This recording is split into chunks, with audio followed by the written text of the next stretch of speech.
जय श्री कृष्णा, हर हर महादेव। मैं नारायण भक्ति शिप्रा स्वागत करती हूँ आपका अपने चैनल पर।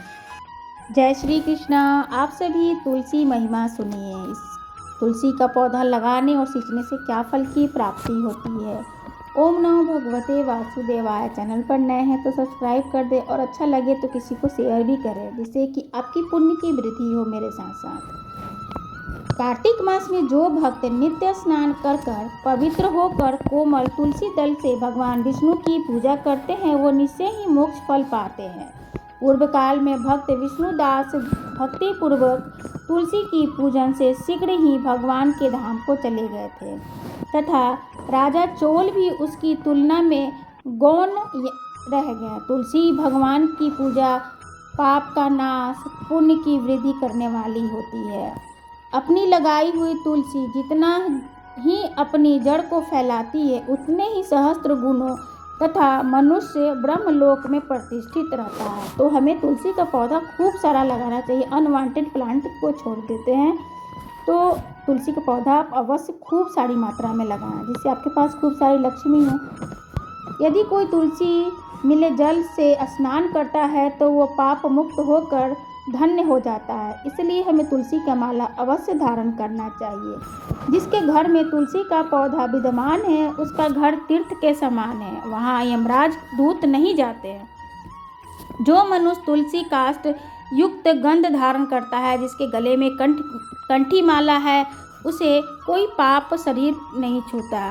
जहाँ तुलसी की वन की छाया रहती है, वहाँ पितरों की तृप्ति होती है, तथा श्राद्ध भी वहाँ करना चाहिए। जिसके कान में, मुख में और मस्तक पर तुलसी की छाया यानी पत्ते की छाया निशानी दिखाई देती है, तो उसे प्रेत की छाया नहीं पड़ती है। बहुत लोगों के आपने स्किन पर देखा होगा, काले रंग की धब्बे होते हैं, बर्थ मार्क जिसे कहते हैं, उसकी छाया जिसके ऊपर रहती है, उसे प्रेत योनि नहीं पकड़ता है। आदिकाल में हरिमेधा और सुमेधा नामक दो ब्राह्मण थे। वो जाते जाते किसी दुर्गम वन में परिस्थितियों में व्याकुल हो गए और उन्होंने एक ही स्थान पर तुलसी दल देखा, और सुमेधा ने तुलसी दल का महान वन देखकर उसी की परिक्रमा की और भक्ति पूर्वक प्रणाम किया। ये देखकर हरिमेधा ने पूछा कि तुमने अन्य सभी देवताओं और तीर्थों और व्रतों के रहते तुलसी वन को प्रणाम कर क्यों किया। तो सुमेधा ने बताया कि प्राचीन काल में जब दुर्वासा के श्राप से इंद्र ऐश्वर्य छीन गया था, तब देवताओं और असुरों ने मिलकर समुद्र मंथन किया। तब धन्वंतरी के रूप में भगवान श्री हरि की ओर दिव्य औषधियाँ प्रकट हुई थी। उन दिव्य औषधियों में मंडलाकार तुलसी भी उत्पन्न हुई थी, जिसे ब्राह्मण आदि देवताओं ने श्री हरि को समर्पित कर दिया था और भगवान ने उसे ग्रहण किया था। भगवान नारायण की संसार के रक्षक और तुलसी उनकी प्रियतम हुई, इसलिए मैंने उन्हें प्रणाम किया है। सुमेधा इन प्रकार कह रही थी कि सूर्य के समान अत्यंत तेजस्वी विशाल विमान उनके निकट उतरा।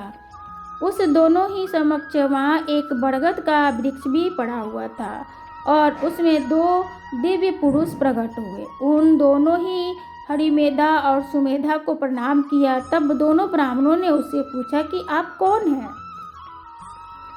तब उसने बड़ा ही ब्राह्मणों को प्रणाम कर बोला कि मेरा नाम आस्तिक है और यह दिन में नंदवन में कीड़ा करने गया था, तो देवगणों ने मेरे साथ इच्छा अनुसार विहार किया।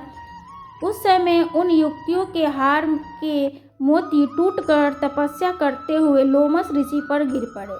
तब यह देखकर मुनि को क्रोध आया और उन्होंने सोचा कि स्त्रियों तो परतंत्र होती हैं, अतः ये उनका अपराधी है तथा दुराचारी अस्तित्व ही शाप के योग्य है। ऐसा सोचकर उन्होंने मुझे श्रापित कर दिया। अरे तू ब्राह्मण राक्षस हो जा, बरगद के पेड़ के रूप में निवास कर। जब मैं विनती करके उनसे प्रसन्न किया तो उन्होंने श्राप से मुक्ति हेतु विधि सुनिश्चित कर दी कि जब तू किसी ब्राह्मण के मुख से तुलसी दल की महिमा सुनेगा तो तत्काल ही तुझे उत्तम मोक्ष की प्राप्त होगा। इस प्रकार मुक्ति का शाप पाकर भी मैं चिरकाल से इस वट वृक्ष पर निवास करता था। आज देवराज आपके दर्शन से मेरा छुटकारा हुआ है। तत्पश्चात वे दोनों ही श्रेष्ठ ब्राह्मण परस्पर पुण्यमयी तुलसी की प्रशंसा करते हुए तीर्थ यात्रा को चले गए। इसलिए भगवान विष्णु को प्रसन्नता के लिए हमें कार्तिक मास में तुलसी की पूजा अवश्य करनी चाहिए। जय श्री कृष्ण, राधे राधे।